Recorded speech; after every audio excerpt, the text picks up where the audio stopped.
59% ng mga Pinoy ay masaya sa pamamalakad ni Pangulong Ferdinand Marcos Jr. noong Desyembre ng nakaraang taon. Alamin ang detalye kay Jomar Villanueva. Jomar!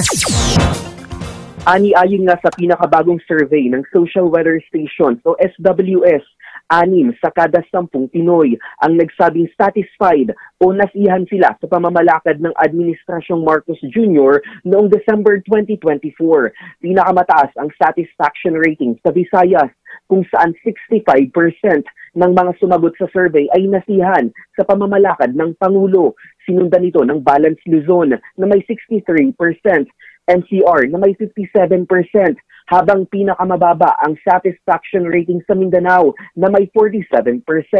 Batay sa SWS survey, pinakanasiyahan ng mga Pilipino sa pagresponde ng pamahalaan sa mga biktima ng mga sakuna.